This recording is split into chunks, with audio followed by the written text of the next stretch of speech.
Hi, I've recently bought a Fractal FM3, and with most of my rigs that I've used in the past, mainly the Boss series, I've always put a Bluetooth MIDI controller on the back so that I can use a setlist on my iPad, and the setlist just automatically changes to the correct preset or patch depending on your terminology. So I've always used in the past the BT Master and BT Jack controllers on my Boss gear. So naturally, when I bought an AXeFX3, I bought a BT Master, plugged it in, and everything worked fine on the AXeFX3. No issues at all. Setlist pops up, select the song, and it changes to the correct preset. Easy peasy. So I thought when I bought the FM3 that I would use the same thing. Plugged it in. It worked, but I noticed the BT Master was getting very hot, which I thought was a bit strange, and I was a little bit worried about it because my intention was to use this at home when I'm practicing so I can flip between patches nice and easy. So on the forum there's lots of information about it, and there's some kind of misconfiguration, probably in the FM3, which means that the BT Masters get super hot and you have to dismantle something in the MIDI cable and insert a resistor, so you have to solder some stuff in. Some really good instructions on the forum of how to do that. So that's what I did. I took a MIDI cable, a MIDI extension cable, soldered the resistor in there and created that so my BT Jack was working properly without overheating on the FM3. I'm told, according to the forum, that the FM9 this isn't an issue, and it's certainly not an issue on the AXeFX3. It only really affects the FM3. So whilst I was thinking about that, I also thought I'd try a couple of other solutions. So I ordered the DAW MIDI MTB22 Pro to try that, which plugs in the back of the FM3. And you get a USB thing that also plugs into the FM3, which powers it, and then again that works too. And then the other solution I found, which I think is much neater for when you're playing live and gigging with an FM3, is this little thing, which is the M-Wave SK7. This one is rechargeable. There's a little USB-C socket on the back, so you can power it up, charge it up, stick it in the back of your unit for a gig, switch it on the back there, and that works as your Bluetooth receiver with none of these kind of messy cables. Much neater, but it's rechargeable and the batteries seem to last for many hours, so definitely fine for a gig. I haven't tested exactly how many hours, but I think it's certainly fine for a gig in my circumstances.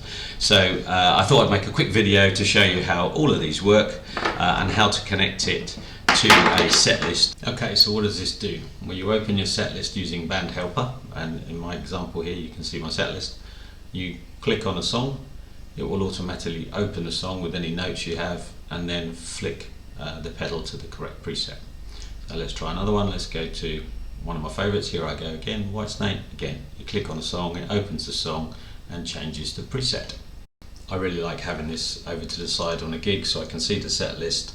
And between songs I can either touch the song, or sometimes I have a little pedal laying around under the Bluetooth pedal which just moves it song by song, which so if you're in the gig you just press the button, you can call the set list up, advance song, go back song, which is quite cool. But I like the fact that I don't have to dance on a pedal. All I want to do on a pedal is, if there are a couple of different sounds in the song, press that button at that part in the song for the solo, for example. This video is intended just to show how the Fractal units work with the Bluetooth Mini, and just to confirm, AXeFX3 and FM9 work fine with all of the devices. The FM3 has a bit of a wrinkle around the BT Master thing. I'm not going to go through in a huge amount of detail how to do the Bandhelper stuff, but I will take you through very quickly how you configure it in Bandhelper. There are four main things to think about. Firstly, in Bandhelper you need to tell Bandhelper you've got a Bluetooth MIDI device, so we need to do an add device. I'll go through that. Secondly, you need to create some MIDI presets that you then link to songs, so you add or create a MIDI preset, and I'll show you how to do that. You then need to link any particular preset you have to the song, and the fourth part is to decide when that MIDI change is sent to the pedal. You can have a button, or you can have it automatically. As soon as you open the song, it sends the preset, which is what I do most of the time, but I also have a button sometimes just in case. As an aside, there are people that work to click tracks and are playing to a precise timing of a song every single time.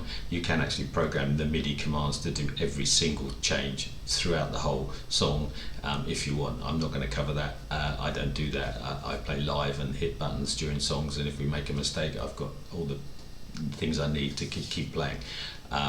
But you can do that if you're into that kind of thing and you really want to go down the rabbit hole of automating everything. Okay, so let's cover how to set these things up in Bandhelper. I'm going to summarize this really quickly.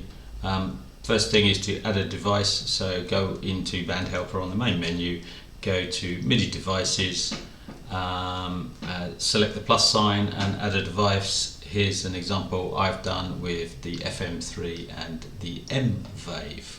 Next up, we need to have a preset or create a MIDI preset, a MIDI file. So again, back to the main menu, it says MIDI/OSC presets. Select that, select plus again and create a preset, and I'll show you the example of the one I've created for the Creep song, and you can see that layout there on the side here, showing you how that's structured and the codes that you need to use.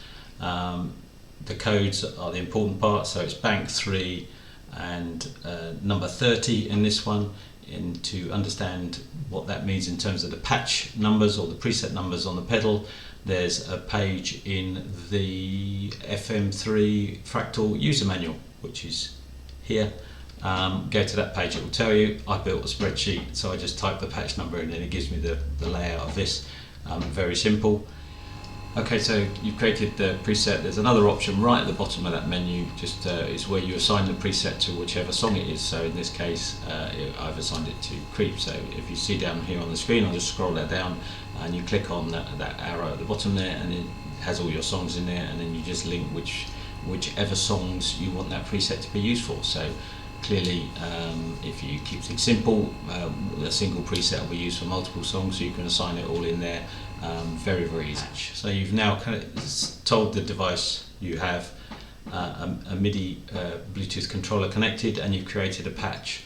Next thing you need to do is connect the device to your iPad using Bluetooth. Do not do it with the normal general system thing on the iPad. You need to do it from the app. So to link your iPad to the Bluetooth controller you've installed in the Fractal, basically open up Bandhelper. On the main menu there is an icon at the top that looks like a little MIDI device. You click that, and one of the options that shows you on the screen is connect to a Bluetooth device. Click that and your device should show, and away you go.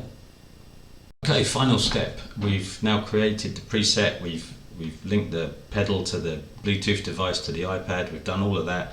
All we need to do now is tell the pedal, or tell the iPad when to send the MIDI command to the pedal. You have lots of options. You can have a button on the screen if you want to touch something else. You can have it automated, and I'm going to tell you the way I do it just because it's easiest for me. So when I'm on the set list, I touch the song, it shows any notes I've got from that song about the key or anything else, and at the same moment I touch the song, it sends the MIDI command to the pedal and changes the preset to where I need it to be. So to do that, you go into the main menu again. To the top right hand corner in Bandhelper, there's the old gear cog icon. Click that, and one of the options that's in there is app control. Click that, and if you scroll down you can see just a few lines down, send MIDI, and on the example I'm showing you here, for me it is set to send at the start and immediately on song selection. You can touch the arrows. If you've got Bandhelper, you can see all the different options. You can have double clicks on the screen and all sorts of stuff, but all I do is have it as a start and on song selection. Very simple, and that means as soon as you touch the song on the set list, it will change the pedal and show any notes you need for the song. That's it, very simple. Thanks for hanging around to the end. If you did, I'm assuming you've got Bandhelper and you've been scratching your head. I hope my 3-4 minute overview was of some help. There are lots of much better videos than mine, I'm sure, online that show you how to do it. But that's how you do it, and I hope somebody found it useful.